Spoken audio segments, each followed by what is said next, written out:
Today I'm going to retouch this image using the Sean Archer actions for Photoshop. Stay tuned.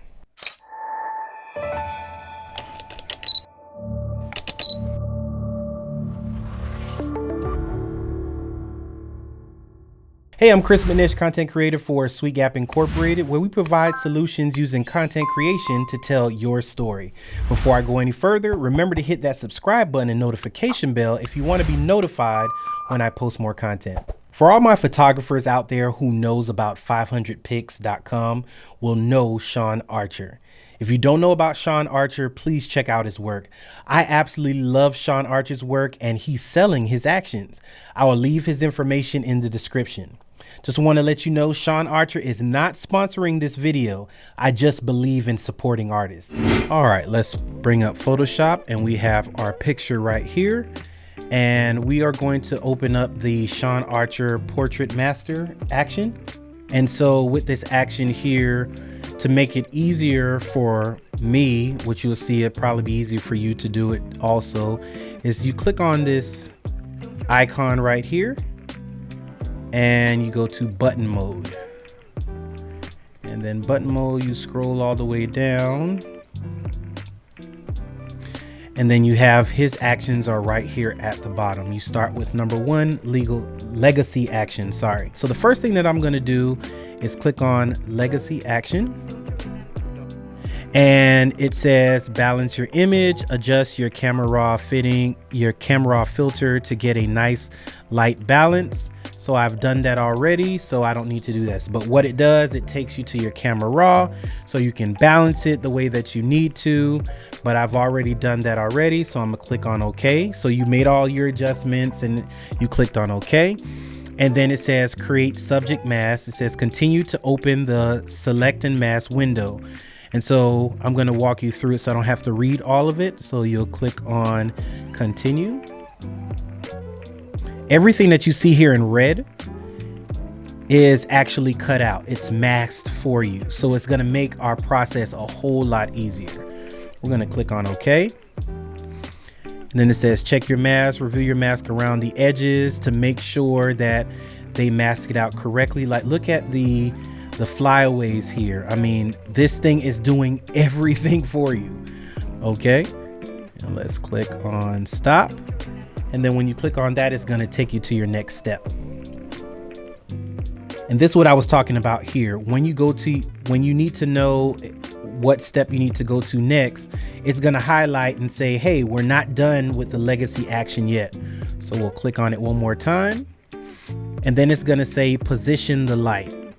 And I'm going to continue here. So if you move this around, they have created a light for you.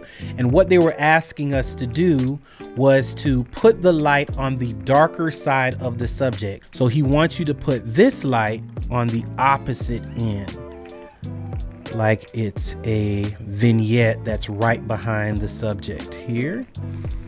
And then you click on the check mark or you press enter. And then what it's asking you to do here is to adjust the opacity. Put this over here so you can see it. I'm gonna zoom in. So you see that there. You can adjust the opacity and it's to your liking. It's what you like, and you can find your own style. And I just can't explain enough how this action is just dope.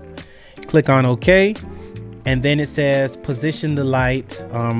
This is another light that they're going to use that they want you to either you can do another light here, but in this case, I don't need the light. So I'm going to click OK. It's going to ask me to adjust the opacity. I'm just going to bring this down to 0. Because I've done this workflow before, I know I don't need a second light behind my subject. And so it says here, add a background texture layer. And so we have our texture here. I selected my texture here. Matter of fact, yeah.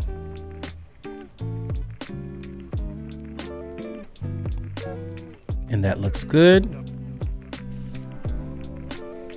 And then it says adjust the background color. This is if you want to change the color of your background and it won't affect the subject, which is pretty cool. So like if you want to bring some reds in, you want to bring a complementing color of maybe some some blue, and that really works because she has on yellow and the opposite of yellow is blue. It's more mustard, but you get the drift. But I like that there. And then you can preview it before, after, bring it up a little bit. After, before. I like it. You click on OK. And now it's saying if you want to adjust the saturation. I mean, this thing is walking through step by step on what you need to do. Okay, so let's bring this out some more. Let's open.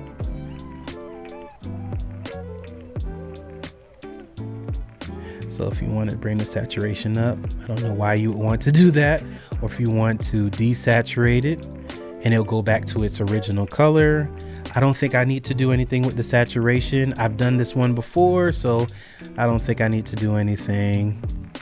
Just for the sake of it, I'll add 5 to the saturation. Click on OK. Then you can adjust your opacity, like if it's too much and you want to bring it down, it brings it to your original. And here's a tip here. For those who are doing headshots and you're tired of using your backdrop, it's a one color backdrop, you can add some texture to it. So there's an idea with that. So we'll bring this up. I think that's great. We'll click on OK. And then you're just waiting for your next step. Then it says position the face light. Now this light here, you want to match the light that's shining on the subject. Okay, see, I can put this anywhere. I'm gonna go a little bit closer so you can see. And so what I want to do is I want to just accent that side of her face there. Click on OK. Then it's asking you if you want to adjust the opacity. So if I want to adjust the opacity, if it's too much, I want to bring it up. If I want to bring a whole lot in, no, I definitely don't want to do that. But this is also a good way to find your medium. If you slide this slider back and forth from 0 to 100, like a rowboat, when it starts to slow down, you go from left to right, and then just find your perfect spot there. Let's preview. Yeah, now I'll even bring it down a little bit more. Let's see, 28. Bring it down a little bit more. I think it's fine. I think the lighting was spot on. So let's adjust the opacity of the shadows. And if you want to do that, see that? See the effect that it has? And I think I'm good where it was, so let's bring that down. Let's see. I'm gonna bring down, see that? Bring down the shadows a little bit more.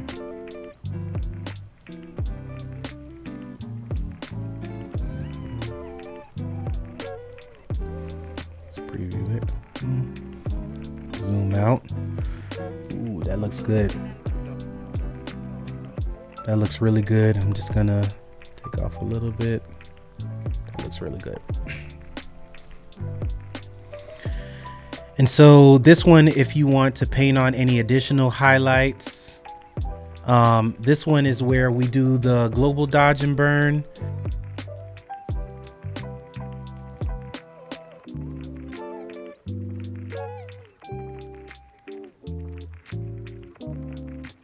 And then when you want to burn the shadows,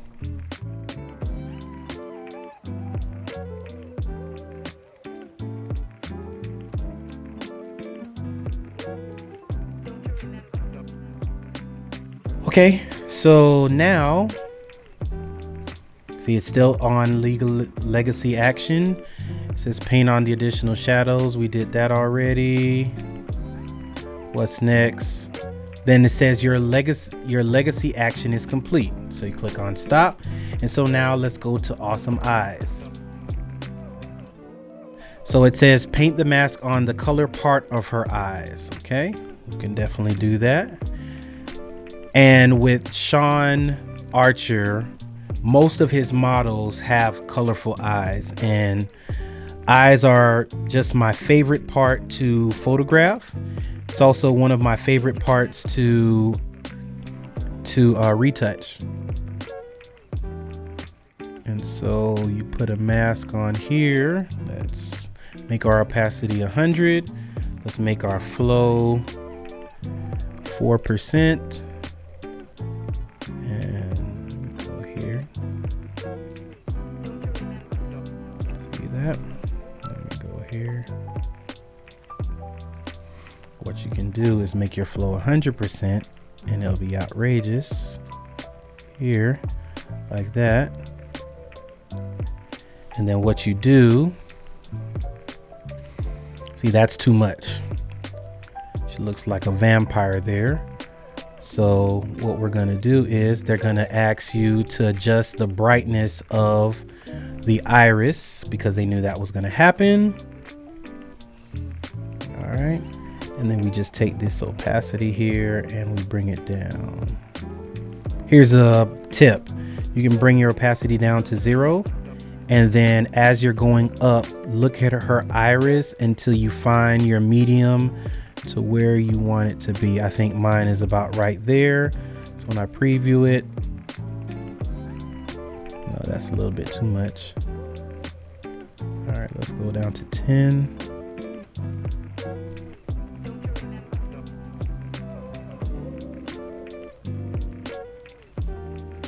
Yeah, that looks good. Let's bring it down, bring it up to 20. Yep, 20 looks good too.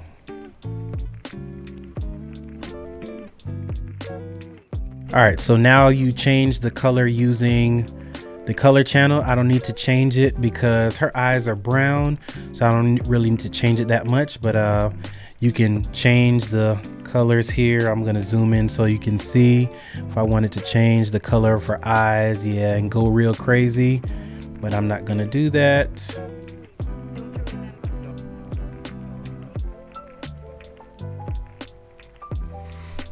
There, so click on this.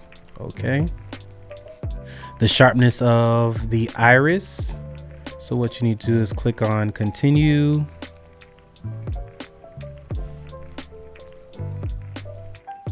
And you need to zoom in and then show your radius there. I think this is good. Let's bring that down.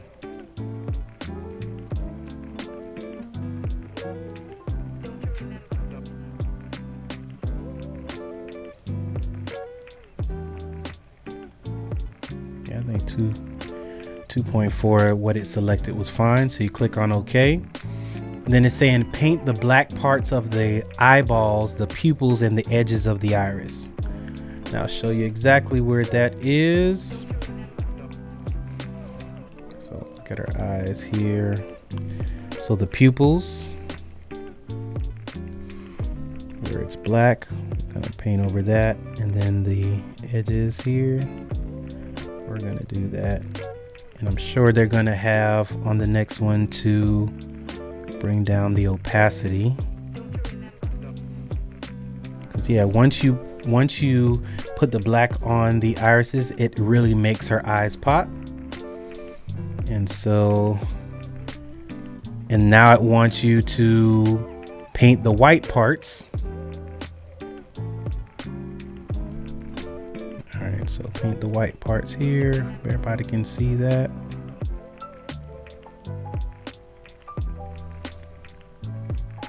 Sean Archer is a genius.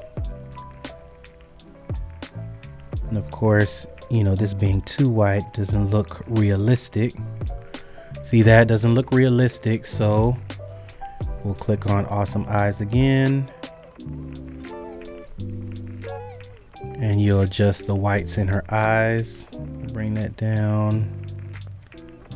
Bring it down. And just toggle on and off to see how it looks.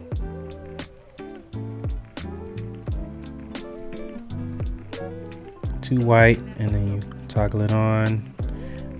I think we can bring this down a little bit more. 14. Just like that. Click on OK. And now we're going to adjust the opacity for the whole group, just in case if it's too sharp, or bring it down just a hair. And then preview it. I think it looks great. I mean, they're usually spot on. So you're done with your awesome eyes. So you click on stop, and then you have your vignettes. I don't really do the vignettes because I can do them myself. I really don't do the vignettes here. And then the split tones. Now this is what I really like about this. Click on the split tone.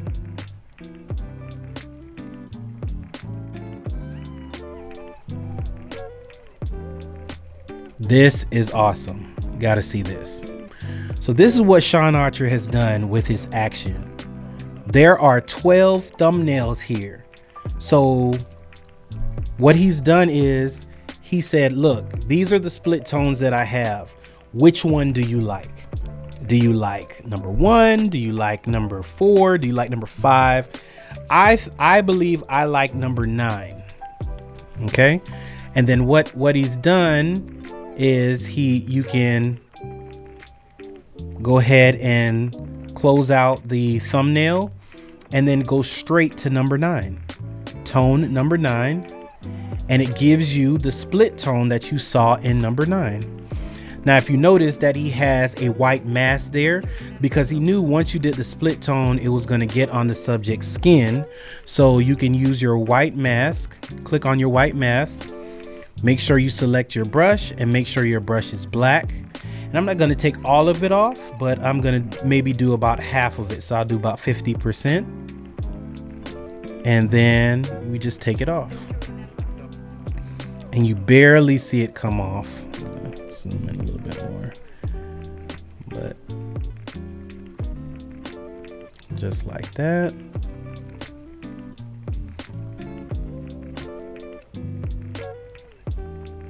Boom. Boom. And then you'll click on split tones again. This guy is a genius, man.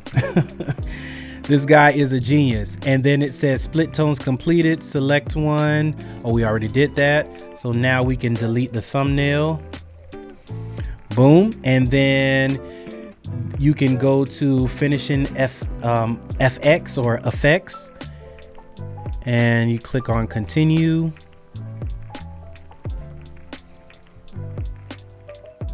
All right, it says open and finish FX folder. This action is created, and the folder created a folder with multiple adjustment layers that you can add different effects to your images. Click on continue. Then it says Sean Archer Portrait Suite completed. Fantastico. I think I said that wrong, but there it is right there. It sharpened it for you. And it did everything for you. Look how many, if I had to do all these layers by myself, look how many layers I would have to create. Sean Archer is a genius. And there you have it. Remember to support other artists, especially those that do it full time. Thank you so much, Sean Archer, for these wonderful actions. And if you enjoyed this video, remember to hit the like button. If you want to see more videos, subscribe to my page. Click on that notification bell, and don't forget to leave a comment.